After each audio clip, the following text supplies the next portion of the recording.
Doctor Tasnim জারা। আপনি কেন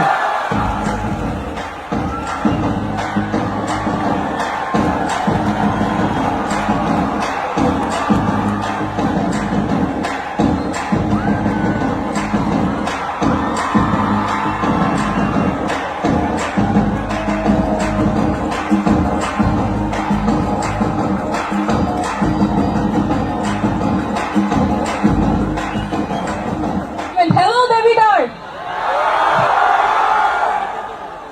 আমি আজকে এখানে আসতে পেরে সত্যি খুবই আনন্দিত। দেবিদারে আমি আজকে প্রথম আসলাম, কুমিল্লাতেও আজকে আমার প্রথম আসা, থ্যাংকস টু হাসনা। আমি কয়েকজনের সাথে কথা বলেছি, কয়েকটা বুথে গিয়ে ঘুরে এসেছি, দেখলাম এত এক্সাইটমেন্ট, এত স্বতঃস্ফূর্ততা, এত আগ্রহ নিয়ে আপনারা এখানে অংশগ্রহণ করছেন। ছোট ছোট বাচ্চারা আছে, ক্লাস 1-এ পড়ে, একটি ছোট্ট মেয়ে এসে দেখা করে গেছে, অভিভাবকরা আছেন, অনেক স্টুডেন্টস আছে। আমি আজকে আপনাদের মাঝে থাকতে পেরে আসলেই খুবই খুবই অনুপ্রাণিত।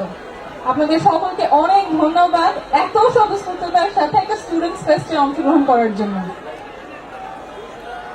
আমি সাধারণত চিকিৎসা নিয়ে কথা বলি, আজকে চিকিৎসা নিয়ে কথা বলবো না, যেহেতু স্টুডেন্টস ফেস্ট। আমি 3টা গল্প বলবো এবং ওই 3টা গল্পের থেকে একটাই লেসন।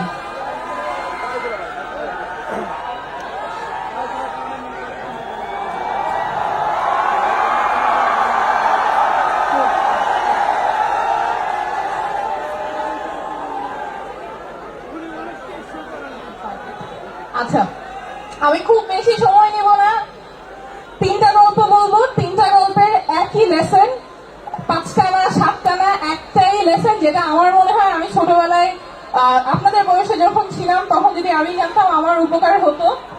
আমি খুব সংক্ষেপেই বলছি। প্রথম গল্পটা অনেক আগের, প্রাচীন যুগের। আপনারা কি গল্প শুনতে চান? একটু মনোযোগ দিয়ে শুনবেন, অল্প কিছুক্ষণ কথা বলবো, বেশিক্ষণ কথা বলবো না। তো এবং এইটা বলার একটাই উদ্দেশ্য যে আপনারা যদি শুনেন এবং আজকে থেকে চর্চা শুরু করেন, আপনাদেরকে কেউ থামাতে পারবে না। যেই লেসনটার কথা বলবো উনি যদি চর্চা শুরু করেন, জীবনে কোথাও আটকাবেন না। তো আমাদের প্রথম গল্পটা হচ্ছে 2500 বছর আগে, অনেক প্রাচীন সময়ে, ঠিক 2500 বছর না, 2400 সাল, গ্রিসের কথা। তো গ্রিসে হঠাৎ দেখা গেল যে একজন লোক খুব জনপ্রিয় হয়ে গেছে। সেই লোকটার কথা অনেকেই শুনে। সে খুব সাধারণ একজন, তার যে খুব গুরুত্বপূর্ণ পদবি আছে বা গুরুত্বপূর্ণ কোনো পেশায় আছেন এমন কিছু না। তো দেখা গেল যে কেন এই লোকটার কথা এত মানুষ শুনছে, কেন এত জনপ্রিয়, কেন তার আশেপাশে তরুণরা সব সময় ঘোরাঘুরি করতে থাকে, কি বলেন উনি, কেন উনি এত জনপ্রিয়। তো দেখা গেল যে উনি আসলে খুবই সাধারণ একজন মানুষ, খালি পায়ে হাঁটাহাঁটি করেন, একই কাপড় পরেন, দিনে রাতে একই কাপড় পরে থাকেন, কোনো গুরুত্বপূর্ণ পদে নাই, কোনো গুরুত্বপূর্ণ কাজও করছেন না, কিন্তু তিনি সবার সাথে কথা বলেন।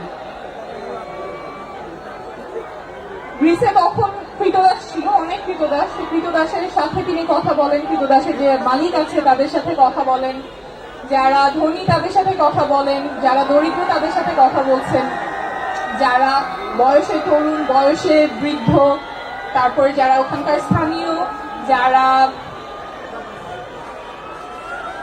যারা সেখানে ঘুরতে এসেছেন, তাদের সবার সাথে কথা বলেন। তো তিনি কি এমন কথা বলেন যে জন্য মানুষ তার কথা এত মন্ত্রমুগ্ধের মতো শোনে?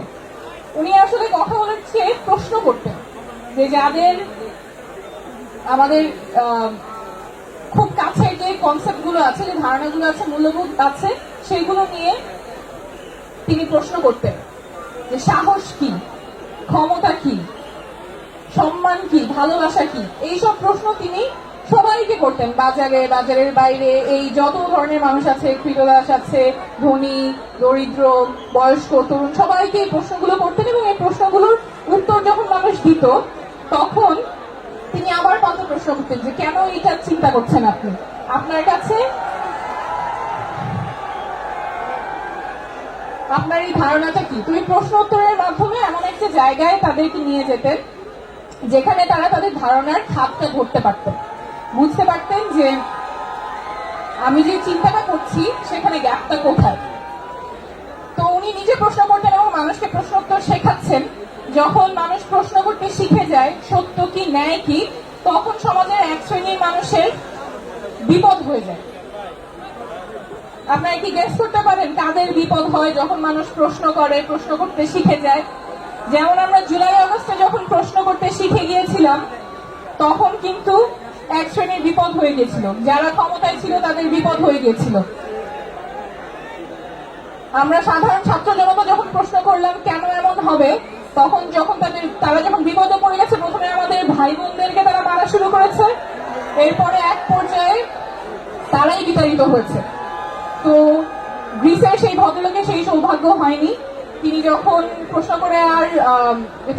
করে মানুষকে প্রশ্ন করা শেখাচ্ছিলেন, যারা ক্ষমতায় ছিল তারা তাকে বিচারের আওতায় এনে মৃত্যুদণ্ড দিয়ে দেয় এবং তিনি হাসি মুখে এসে বিষপান করে মৃত্যুদণ্ড নিয়ে নেন। আপনারা কি কেউ গেস করতে পারেন গ্রিসের এই ভদ্রলোক কে ছিল, যার কথা আমরা আজকে 2500 বছর পরেও বলছি? এখান থেকে একজন বলেছেন সক্রেটিস, উনি সক্রেটিস। আমরা যদিও সেই সময় তার মৃত্যুদণ্ড হয়েছিল এই প্রশ্ন করার জন্য, এখনো 2500 বছর পরে আমরা তার কথা বলছি। এবং একটা বিখ্যাত উক্তি আছে, an unexamined life is not worth living। এবং এরপরে অনেক অনেক মানুষের কাছে এবং এখনকারও যারা দার্শনিক আছেন তারাও এটা নিয়ে অনেক কথা বলেন। আমাদের যে অমর্ত্য সেন আছেন, আমাদের যে অর্থনীতি নিয়েও বলেন যে যেই জীবনে আমরা পরীক্ষা করতে পারছি না যে আমরা কেন কোনো কাজ করছি, তখন সেই জীবনের অর্থ কি থাকে। আপনাদেরকে যখন কেউ বলবে যে এভাবেই হয়, এভাবেই চলে, তখন অবশ্যই প্রশ্ন করবেন কেন। যদি প্রশ্ন না করেন তাহলে অন্যরা যা বলে দিচ্ছে জীবনটা ওভাবেই চলবে।